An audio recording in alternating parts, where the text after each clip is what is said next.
Hello friends, welcome to my YouTube channel Rustam classes. Myself Rustam Pandey. मैं आज आप लोगों के लिए एकदम गर्मा गर्म टॉपिक लेकर के आया हूँ। जैसा कि आप लोगों को स्क्रीन पर दिख रहा होगा, use of a an and the से रिलेटेड। और इस वीडियो को हम लोग दो पार्ट में विभाजित करेंगे। आज हम लोग का पार्ट 1 होगा फ्रेंड्स, जिसमें हम लोग यूज ऑफ ए एन के बारे में जानेंगे। और हम लोग का पार्ट 2 बहुत जल्द ही आने वाला है, जिसमें हम लोग द से रिलेटेड क्वेश्चन को सोल्व करेंगे। बहुत सारे लोगों को यह कंफ्यूजन हमेशा ही लगा रहता है कि किस वर्ड के पहले हम लोग ए का प्रयोग करें तो किस वर्ड के पहले हम लोग एन का प्रयोग करें, और हमेशा इस चक्कर में फंस जाते हैं। तो बस इस वीडियो को आप लोग लास्ट तक बने रहे। आज के बाद आप लोग को यह कंफ्यूजन बिल्कुल खत्म हो जाएगा। तो चलिए फ्रेंड्स, इस वीडियो को हम लोग स्टार्ट करते हैं। पहली बात, हम लोग जानते हैं कि ए और एन का अर्थ क्या होता है। ए एन को हिंदी में क्या बोलते हैं? ए एन को हिंदी में एक बोलते हैं फ्रेंड्स, और वन को भी एक ही बोलते हैं। लेकिन दोनों में अंतर क्या है? दोनों में अंतर यही है कि हम लोग काउंटिंग के अकॉर्डिंग वन का हिंदी एक होता है, यानी काउंटिंग के अकॉर्डिंग हम लोग वन का हिंदी क्या जानते हैं? एक। लेकिन अगर कोई सेंटेंस में एक चीज रहे, एक वस्तु रहे, या एक आपका ऑब्जेक्ट रहे, यानी तीनों तो एक ही चीज है, अगर सेंटेंस में ऐसा दिखे तो उस वस्तु के पहले, उस ऑब्जेक्ट के पहले, उस चीज के पहले हम लोग ए एन का प्रयोग अवश्य करते हैं। तो चलिए मैं एक कुछ एग्जाम्पल आप लोग को देख करके समझाता हूं। जैसे मैं बोलूंगा मैंने शेर देखा, आप लोग हिंदी में तो बोल सकते हो कि मैंने शेर देखा, लेकिन अगर इसका इंग्लिश में हम लोग ट्रांसलेट करेंगे तो आई सॉ ए लायन। क्या बोलेंगे हम लोग? I saw a lion. जैसे मैं आपको एक और एग्जांपल देता हूं। मैं पत्र लिख रहा हूं, मैं पत्र लिख रहा हूं। अब बताइए, कोई भी व्यक्ति एक बार में एक ही पत्र लिखेगा, इसलिए इसमें एक तो नहीं है, यानी मैं पत्र लिख रहा हूं, इसमें कहीं भी नहीं लिखा हुआ है कि मैं एक पत्र लिख रहा हूं। लेकिन इसका हम लोग अनुवाद करेंगे, ट्रांसलेट करेंगे, तो हम इसको क्या बोलेंगे? I am writing a letter, यानी मैं पत्र लिख रहा हूं, I am writing a letter. तो ये इस प्रकार से हम लोग ए एन का प्रयोग करते हैं। तो बस हम लोग कुछ बेसिक चीजें जानते हैं फ्रेंड्स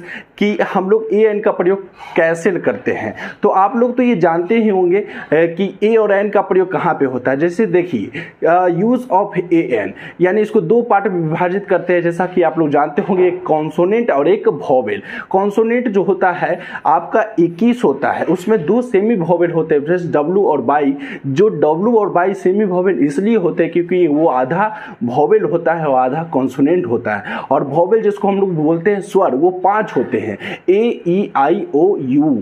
यानी ए ई आई ओ यू के साथ हमेशा हम लोग एन का प्रयोग करेंगे। याद हुआ? ए ई आई ओ यू के साथ हमेशा एन का प्रयोग करेंगे। बट अगर आपको कॉन्सोनेंट दिखे, यानी कोई भी वर्ड के पहले अगर कोई कॉन्सोनेंट दिखे तो उसमें ए का प्रयोग करेंगे। तो ये तो बेसिक चीजें था। जैसे मैं आपको एग्जांपल देता हूं। जैसे बॉय, बॉय का फर्स्ट लेटर क्या है?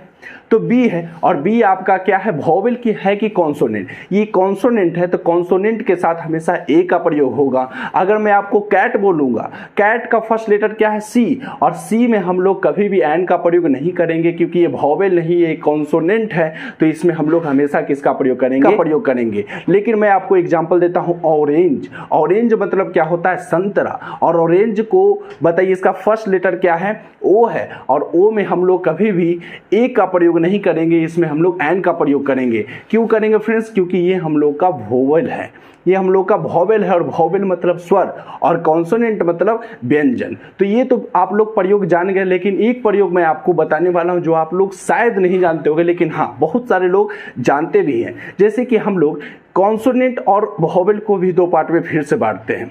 कॉन्सोनेंट यानी क से लेकर के ज्ञान तक, ये अक्षरमाला है, यानी वर्णमाला है।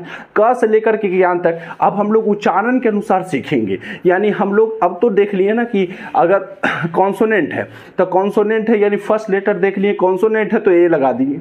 अगर वोवेल है फर्स्ट लेटर तो आप एन लगा दिए। लेकिन कभी कभी तक ठीक है, यानी हर वर्ड में ये काम नहीं करेगा।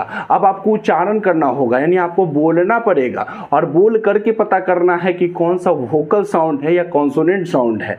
तो पहली बात देखते हैं, जैसे क से लेकर के ज्ञान तक जो अक्षरमाला होता है, वर्णमाला होता है, उसमें हम लोग ए का प्रयोग करेंगे। और मैं उतना तो लिख नहीं सकता हूं कि क ख ग ग ग, वो तो आप समझ गए ना कि क से लेकर के ज्ञान तक। लेकिन वोवेल में अगर देखेंगे तो आ ई उ ए ओ अन अ। अगर इतना वर्णमाला आपको दिखे तो उसमें हम लोग एन का प्रयोग करेंगे। तो जैसा कि हम लोग देखते हैं, एक एग्जांपल देते हैं, हॉर्स, HORSE हॉर्स। और एक एग्जांपल लेते हैं HOUR आवर। अच्छा बताइए, दोनों का दोनों का बोलने का अर्थ बदल जाता है। इसको हम लोग बोलेंगे हॉर्स। क्या बोलेंगे?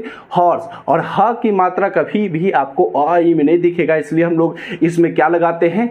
ए। लेकिन हालांकि देखा जाए तो दोनों में तो एच ही है, दोनों में एच है, यानी एक हो गया एच मतलब हॉर्स। इसको बोलने के उच्चारण की दृष्टि से हम इसमें ए का प्रयोग किए। लेकिन H O U R hour, क्या बोलते हैं? आवर। और आवर में हम लोग आई की मात्रा जानते हैं और आई के साथ हमेशा किसका प्रयोग होता है? एन का प्रयोग होता है। तो आप लोग ये जान चुके। चलिए अब मैं आपको और एग्जांपल देता हूं। जैसे मैं बोलूंगा एस डी ओ, और एक एग्जांपल लेता हूं आपका स्टाफ। ठीक है, स्टाफ यानी S T A double F staff, एक ले लिया मैं एस डी ओ। दोनों में अंतर क्या है? चलिए पढ़ करके नहीं आपको देखना है, यानी फर्स्ट लेटर से नहीं पता करना है, आपको इसका उच्चारण करना है कि आपको इसको किस प्रकार से आप बोल सकते हो और किस प्रकार से इसमें ए और एन लगेगा।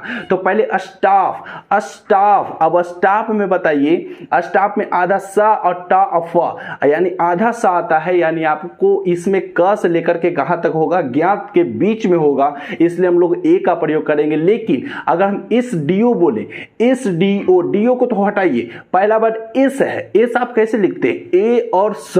अब फर्स्ट वर्ड है आपका ए, यानी अ की मात्रा में ए आता है, इसलिए हम लोग एन का प्रयोग करेंगे। चलिए मैं और कुछ और एग्जांपल लेता हूं। जैसे बोलेंगे एम पी, एम पी। अब एम जो है फर्स्ट वर्ड ए और म लिखाता है, इसमें हम लोग किसका प्रयोग करेंगे?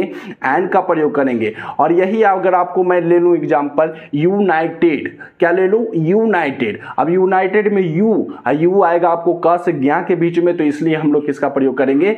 ए का प्रयोग करेंगे। तो चलिए फ्रेंड्स, आप लोग ए और एन का प्रयोग तो आप लोग सीख गए हैं, तो बस इसी प्रकार से हम लोग ए और एन का प्रयोग करते हैं। तो चलिए फ्रेंड्स, आप लोग ए और एन का प्रयोग तो आप लोग सीख चुके होंगे। तो चलिए मैं आपको कुछ होमवर्क के रूप में दे देता हूं। जैसा कि आप लोग को स्क्रीन पर दिख रहा होगा, ये 10 क्वेश्चन है और 10 क्वेश्चन का आंसर आप लोग को कमेंट बॉक्स में देना है, और जिसका आंसर गलत होगा मैं उसको जरूर सुधारने का प्रयास करूंगा। आज के लिए बस इतना ही, धन्यवाद।